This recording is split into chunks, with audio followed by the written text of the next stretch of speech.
Je vais essayer, sans être ni trop académique, ni trop simple dans mes propos, de donner quelques informations concernant les preuves scientifiques et le niveau de preuve qui existe concernant l'intérêt de l'activité physique, adaptée évidemment au cours des traitements du cancer. Et on a maintenant évidemment un nombre important de données à ce sujet-là.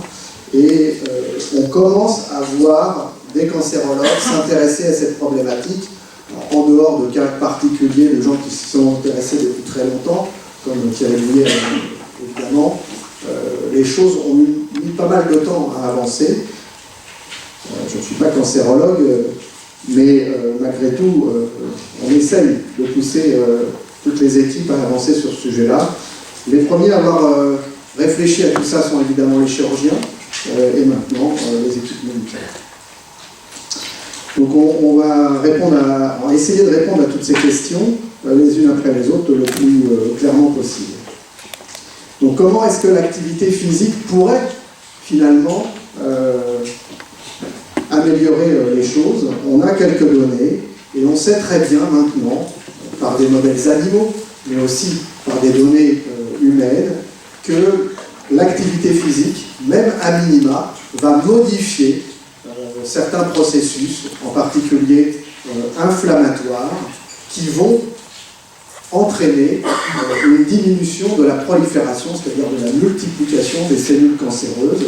Et ça passe par différents mécanismes, le principal étant une modification du métabolisme, de la chimie dans le tissu graisseux. Puisque le tissu graisseux, on sait maintenant, n'est pas un tissu inerte, mais un tissu qui va avoir un rôle hormonal, mais aussi un rôle de sécrétion de certains messagers qui peuvent malheureusement de temps en temps favoriser la croissance des cancers. On le sait maintenant, le surpoids et l'obésité sont des facteurs de risque de certains cancers, le cancer du sein, le cancer du côlon, etc., etc.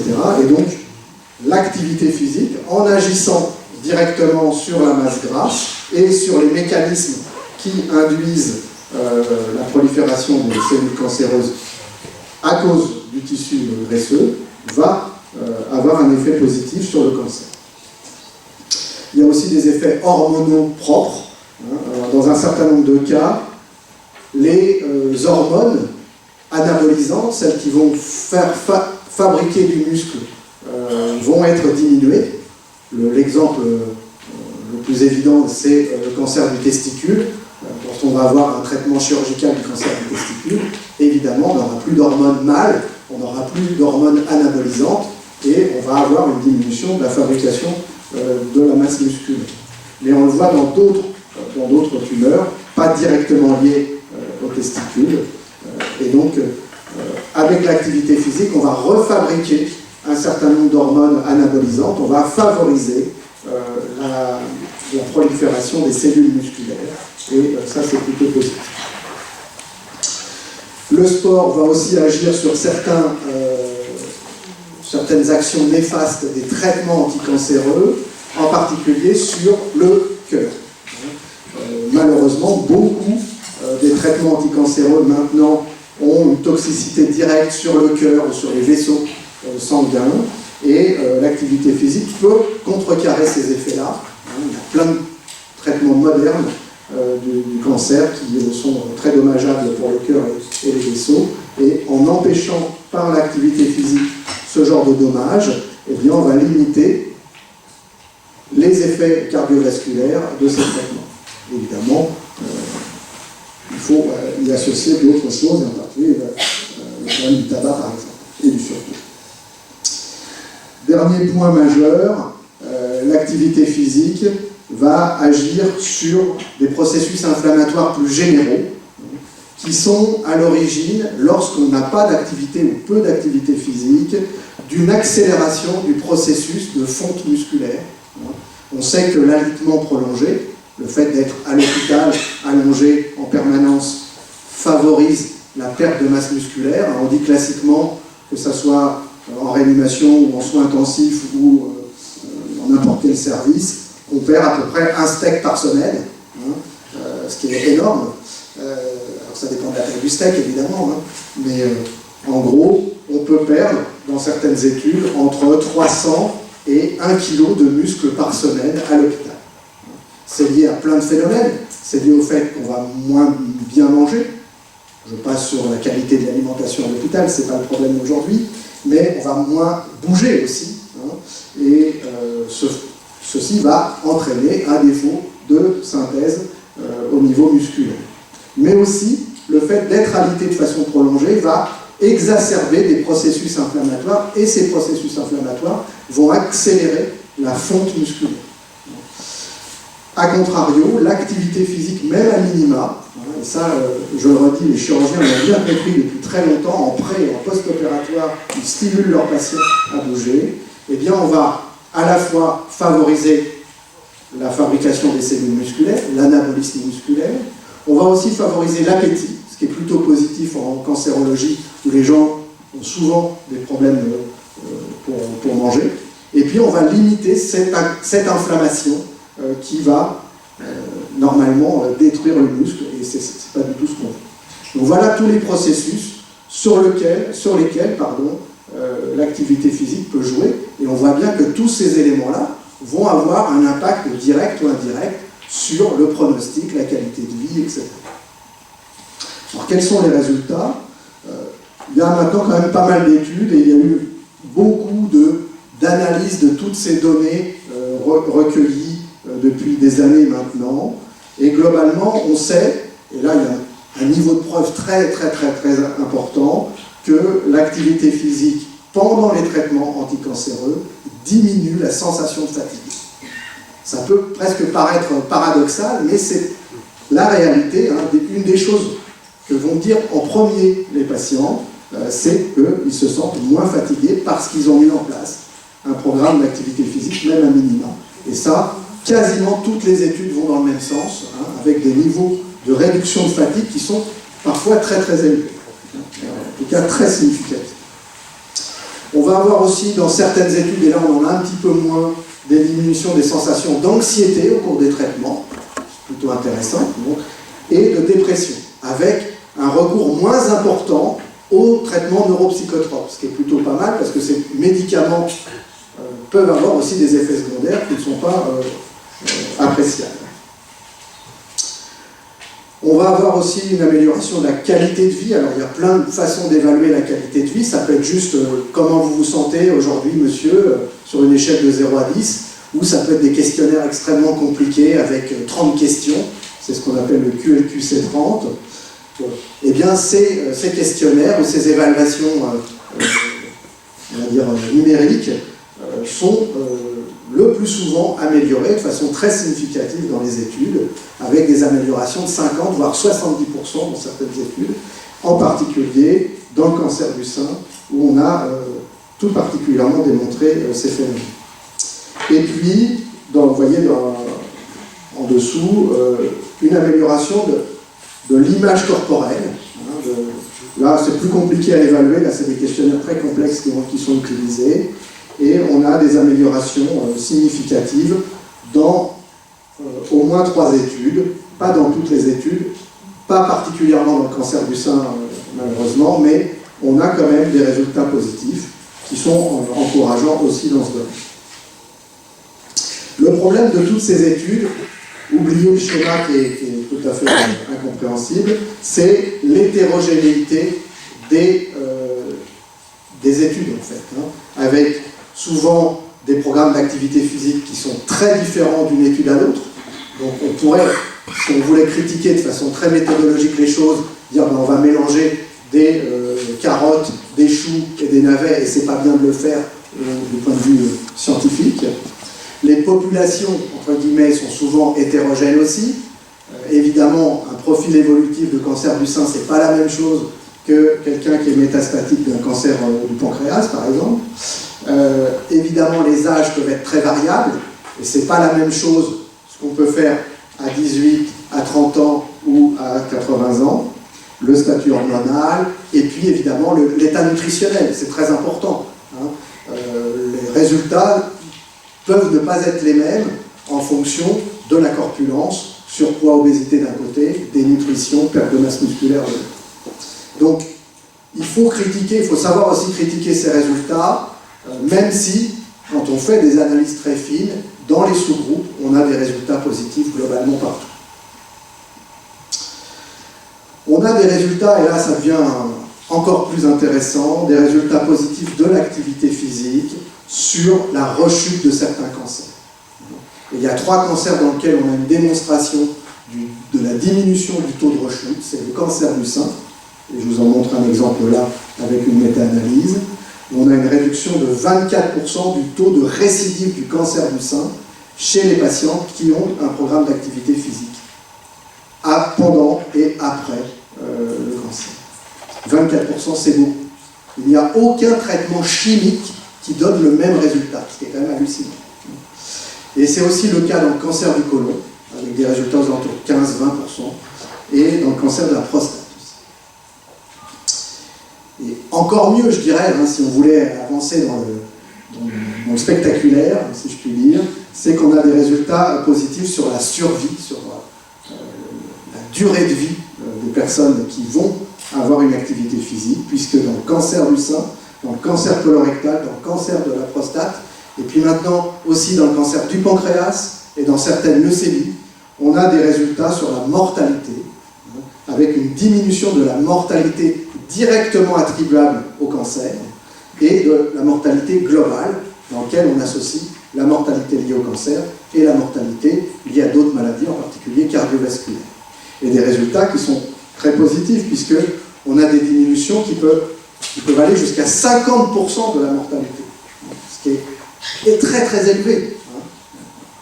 Là encore, évidemment, ce sont des études de cohorte, donc c'est-à-dire ce ne sont pas des études où on va comparer 2 groupes tirés au sort pour voir un groupe où on met de l'activité physique et un groupe où on n'en met pas. C'est du déclaratif et c'est tout, on va dire, la difficulté de ces études.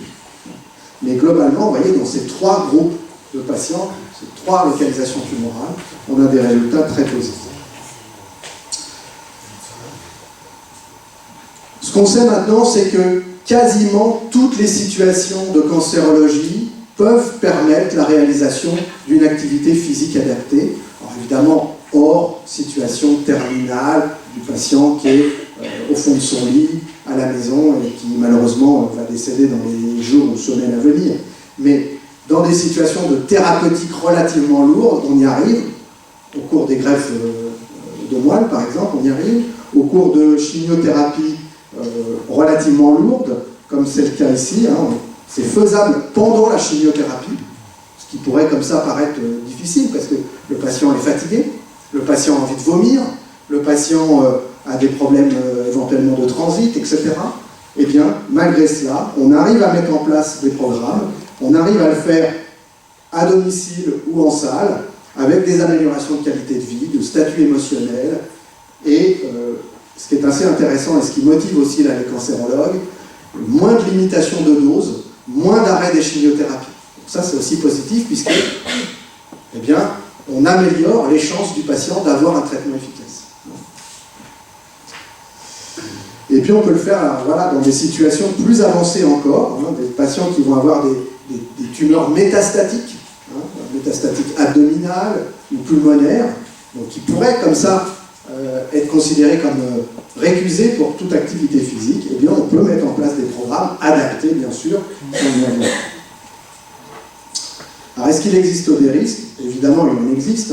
Toute thérapeutique, je dirais, a un risque. Le risque, c'est de ne pas être attentif à un certain nombre, non pas de contre-indications, mais de réadaptation des indications d'activité physique. Évidemment, il y a toutes les fractures pathologiques non consolidées. Donc là, on a énormément de techniques de consolidation des fractures pathologiques, donc il faut être très attentif à ça. Il faut évidemment adapter cette activité physique à l'état cardiaque et respiratoire, puisque énormément de traitements peuvent induire des altérations de ces fonctions. Et puis vérifier que cette activité physique ne va pas aggraver certaines douleurs. Et ça, c'est quelque chose de majeur, parce qu'un bon nombre de patients sont sous morphine ou équivalent de morphine et ont du mal à être équilibrés. Est-ce qu'il y a des facteurs d'échec ou de mauvaise observance? Oui, probablement. même si les études ne sont pas d'accord les unes entre les autres à ce sujet-là. Il est probable qu'il y a plus d'échecs si la durée du programme est inférieure à 16 semaines, ce qui est relativement important malgré tout, et lorsqu'on va faire que de l'activité psychocorporelle, c'est-à-dire du yoga, des techniques de relaxation, sans activité aérobie plus résistance. Mais bon, ça c'est très discuté, franchement, on commence à avoir des études où des techniques d'activité psychocorporelle isolées ont un effet intéressant. La mauvaise observance, c'est surtout les hommes.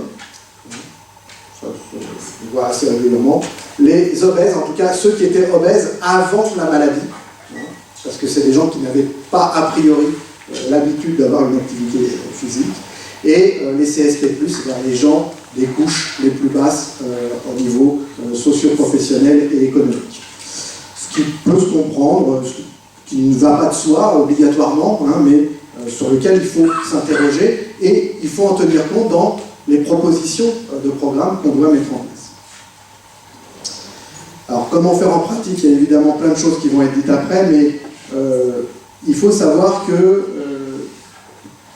les gens ont envie de faire, mais qu'il y a un certain nombre de choses qui peuvent bloquer. Et il y a un problème de méconnaissance sur le sujet de la part des soignants, mais aussi des soignés. Quand on pose la question dans la population française, selon vous, la pratique régulière d'activité physique peut-elle avoir un effet sur le risque de cancer? Eh bien, il y en a 41% qui disent qu'il n'y a pas d'effet défavorable ou qui l'ignorent. Bon, il y a encore un manque d'informations sur tous ces sujets-là. Lorsqu'on interroge des populations spécifiquement de personnes atteintes de cancer du sein en l'occurrence, eh bien, il y en a plus de la moitié qui se sentent peu ou pas informés sur le lien entre cancer, nutrition, activité physique. Et évidemment, surtout des populations, comme on l'a vu tout à l'heure, CSP-, avec du surpoids, de l'obésité, donc des gens qui n'ont pas une pratique santé positive habituellement. Tout ça n'est pas du dénigrement, c'est des constats. On voit malgré tout que les gens sont capables de modifier leur comportement en cours des traitements. On voit que souvent au début des traitements, les gens vont diminuer leur activité physique, et puis ensuite spontanément vont reprendre une activité physique lorsqu'ils en avaient une spontanément. Lorsqu'ils n'en avaient pas spontanément, ça ne bouge pas, évidemment. Donc ça, c'est quelque chose qu'il faut bien avoir en tête, et là encore, sont les femmes qui ont le plus la capacité à récupérer spontanément une activité physique journalière régulière. C'est pas de la démago, c'est la vérité. Indépendamment de tout ce que vont vous dire les gens qui vont me succéder, nous on fait très attention en cancérologie à la fonction musculaire. Pourquoi? Parce que le muscle, c'est un des éléments pronostiques les plus importants en cancérologie maintenant. Je ne vais pas rentrer dans le détail, mais on sait maintenant qu'il est sûrement plus intéressant de calculer la dose de chimio sur la masse musculaire que sur la surface corporelle, le poids, la taille. Et donc on essaie de développer des techniques pour évaluer la composition corporelle et la masse musculaire en particulier, et évaluer la fonction musculaire, ça c'est très important. Évidemment, l'activité, ce n'est pas le cancérologue qui va la faire, ce n'est pas le chirurgien qui va la faire, donc on la confie à des professionnels formés.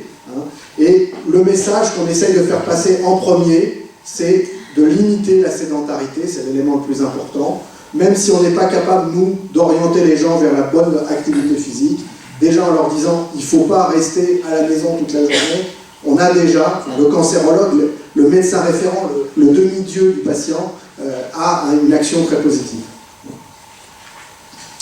Et évidemment, on fait appel à un certain nombre d'associations, dont la Camille qui va parler tout à l'heure. On fait faire des choses, par exemple, moi j'aime bien prescrire des élastiques aux gens, c'est mon petit jeu du jeudi.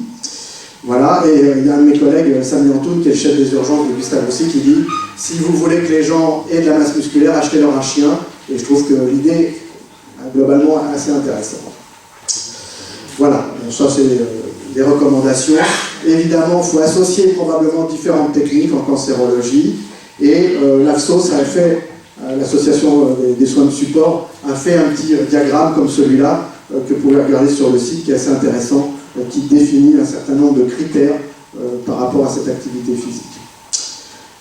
Voilà, je voulais juste vous montrer, pour finir, ce que nous, on donne comme conseil aux docteurs. Parce que, évidemment, dans les études médicales, il y a un niveau de connaissance de l'activité physique qui est à peu près du niveau 0. C'est le même que pour la nutrition, malheureusement. Et donc, on a fait une fiche qu'on a mis dans le livret de l'interne. C'est-à-dire que tous les internes ont dans leur poche un petit fascicule dans lequel il y a cette fiche, où on leur explique l'activité physique, on leur explique quels sont les critères qu'il faut évaluer avant de proposer un programme d'activité physique, et ensuite vers qui orienter les patients pour avoir le bon conseil sur l'activité physique. Et avec ça, on a une augmentation progressive des propositions d'activité physique chez les patients, ce qui est plutôt positif, puisque juste en redisant des choses très très banales, on a fait avancer les choses. Je vous laisse ça à disposition si vous le souhaitez. Voilà, merci beaucoup.